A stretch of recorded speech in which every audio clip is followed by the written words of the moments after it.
Good day everyone, I am your teacher Rosan Kasamorin. Today I am going to discuss about the topic deontology. But before that, let us pray. Let's put down our head and take a pray. Okay. Um, Let me check your attendance first. May absent ba?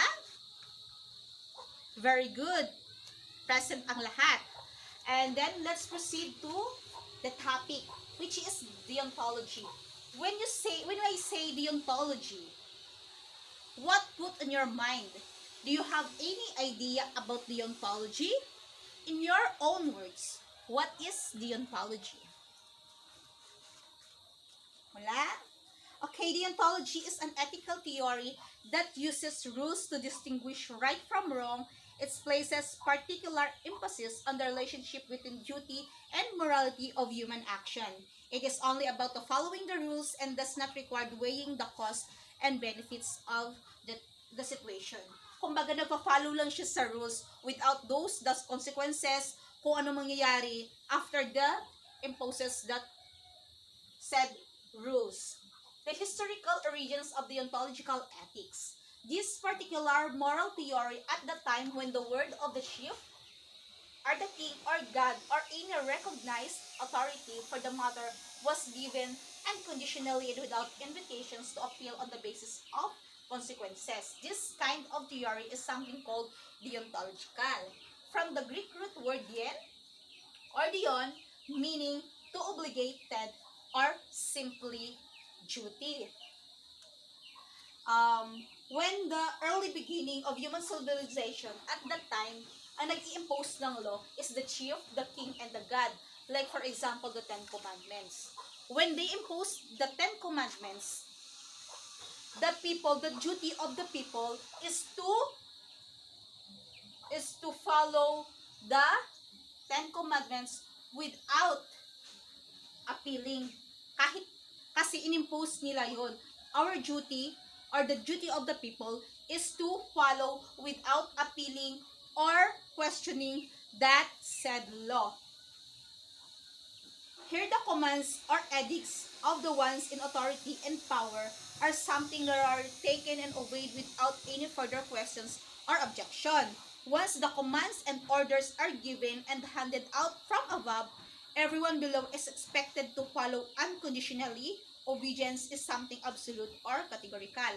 Like for example, a while ago, di ba? Sabi ko, when the orders or the rules pinababa na nila,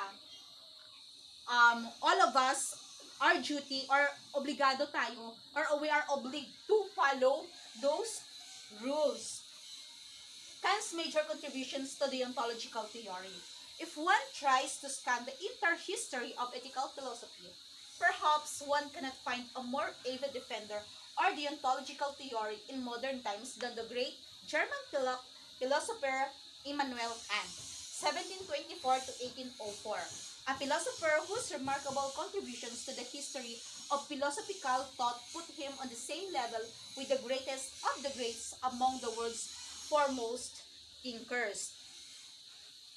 He is the responsible for the most prominent and well-known form of deontological ethics. Kant's moral theory is based on his view of human beings and having the unique capacity of rationality. Kant believed that ethical actions follow universal moral laws such as don't lie, don't steal, or don't kill. Ibig sabihin, pag sinabi mong don't steal, kahit may kahit may rason siya kung bakit siya nagnakaw. For example, nagnakaw siya dahil may sakit yung mama niya. According to this theory, yung pag-steal, yung pagnakaw niya is a sin. Mali pa din yun. Kumbaga, hindi siya nagmamatter sa consequences. Nagmamatter siya kung anong dahilan. Hindi siya nagmamatter kung anong reason. Nagmamatter siya kung ang ginawa niya is morally right ba or morally wrong. The goodwill, the core of Kant's ethics. Kant claims that what makes an act right or good and wrong or bad does not depend on its result or consequences, since all of these are simply beyond one's control. since a matter of luck or accident. This usually turns out the way they are not the way we want and expect them to be. Thus, the consequences or actions are entirely out of our hands. Um,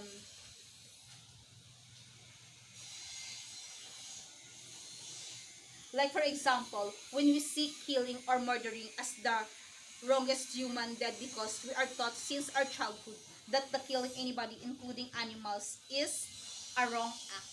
For instance, nakikita niyo yung ex-convict. Ang hate yung pagkakita mo sa niya kasi siya mamamatay tao siya, ganyan, may pinatay siya. We don't know the detail behind that situation. Maybe that person is namatay lang siya, pinatay niya lang yung tao because of self-defense. Pero that's not the matter. The point is, pumatay pa din siya. The other example is, if you hide your sister who escaped from his abusive husband because your sister suffered from brutality and you allowed her to take refuge in your home, yung kapatid mo lumapit sa iyo, nag-knock ng door niyo na, pwede dito muna ako makitira kasi binubugbog ako ng asawa ko, sabi ng ate mo. So, pinatuloy mo siya sa bahay mo. And then one day, kumatok yung asawa niya. Hinahanap yung wife niya. Kasi alam ng husband niya na maybe dito lang siya magtatago. So, nag-ask siya, nandyan ba yung asawa ko? In this theory, the deontological, or according to Kant, your duty is to answer truthfully. Your duty is to obey the moral law and not to try to predict consequences.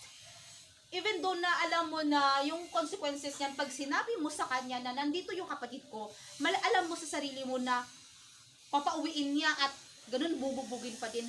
Pero, according to this law, according to Kant's theory, your duty is to answer truthfully. Oo, andito yung kapatid ko, yung asawa mo. To act with a goodwill duty is intrinsically holy. To lie would be unholy, would darken the unseen fabric of reality. Kagaya nga ng sabi ko, kahit gustuhin mo mang sanang itago, pero yung pagsisinungaling is a sin. So, according to this theory, obligado ka or duty mo na sabihin yung totoo kung saan yung kapatid mo or yung asawa niya. The next one is the duty over inclination. In strong reaction to some philosophers, notably David Hume, who awakened Kant from his dogmatic slumbers, who held that we act primarily on inclinations, doing the right thing that one feels like doing, and thus no obligation exists. Kant considered such an account of morality totally mistaking. He believed that the person is only acting morally only when suppresses his or her feelings and inclination, and does not which he is obliged to do.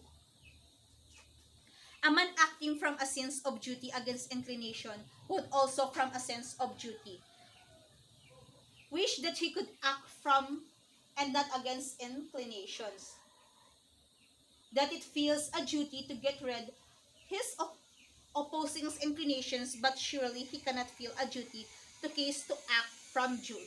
Like for example, sabi dito, some actions are done purely from inclination or desires, right? Eating an ice cream is something we do purely for the pleasures of it. This is belong to the philosopher David Hume, who say that we act primarily of inclination and doing the thing that feels like doing and doing the thing that one feels like doing, and thus no obligation exists. Ibig sabihin, kumain ka ng ice cream for pleasure kasi gusto mo. Hindi ka inobliga na kumain ka ng ice cream, kain. Kumbaga, it's your decision to eat that ice cream. We do this because it makes us feel good and because we hope to gain something from it. The next one is some actions are done purely from duty. Like for example, a soldier who jumps on a grenade to save the life of a civilian is getting no pleasure from his sacrifice but does it instead because she respects the moral value that her sacrifice represents. For example, yun nga yung sabi yung in-example ko. Yung soldier na tumalon siya sa grenade para ma-save yung mga tao, di ba? It is his duty to protect the people. And he made that sacrifice because he respect the moral value that his sacrifice represents. Duty is superior to happiness.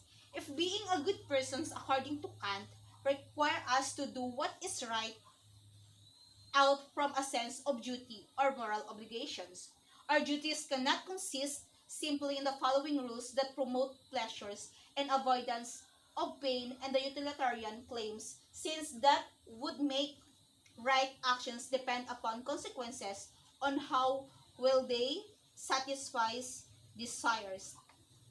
Kant says that morality is not about becoming happy, but rather than about becoming worthy of happiness by healing the call of duty, and those who so expect with some level of sincerity that they will in fact attain the said happiness.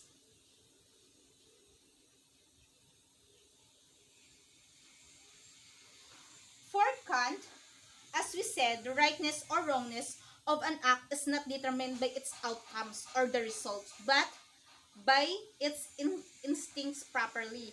Thus, for instance, lying is morally wrong not because its result in the experience of pains instead of pleasure, say we will be scolded by our parents and will be grounded for a week, but because it is wrong in itself, regardless of the consequence. The same goes true for breaking a promise, cheating, and the like.